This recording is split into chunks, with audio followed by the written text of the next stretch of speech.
Le Flash Info avec le centre de stockage de la Manche. C'est aujourd'hui que le secrétaire général de la CGT est en visite dans le Nord-Cotentin. Philippe Martinez est l'invité de l'Union départementale du syndicat. Il doit participer cet après-midi à une assemblée générale organisée à Cherbourg au complexe Chantraine.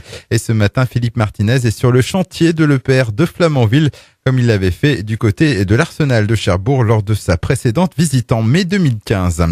4 individus interpellés dimanche dernier en gare de Cherbourg après avoir agressé à l'arme blanche un homme ayant été victime d'un vol.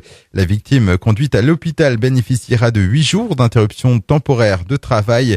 L'auteur des coups de couteau, âgé de 17 ans, a été présenté à la justice hier matin. Un second auteur de coups de pied a été remis en liberté avec une convocation en justice pour le 25 octobre. Enfin, les 2 autres mis hors de cause pour ces violences ont été libérés en soirée.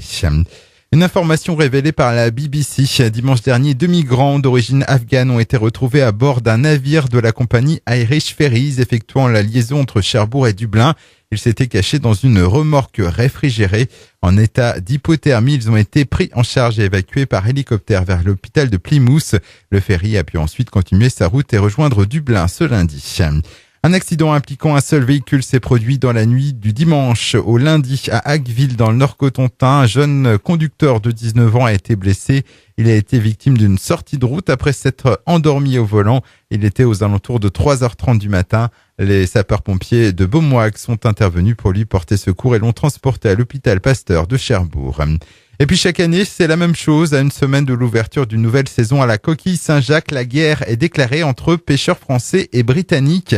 Les pêcheurs normands dénoncent une concurrence illégale alors qu'ils doivent attendre le 1er octobre 2017 pour avoir le droit de pêcher au large. Leurs homologues d'outre-Manche ont déjà commencé depuis 2 semaines. Plusieurs professionnels de port en Bessin ont manifesté hier et craignent le pillage des ressources.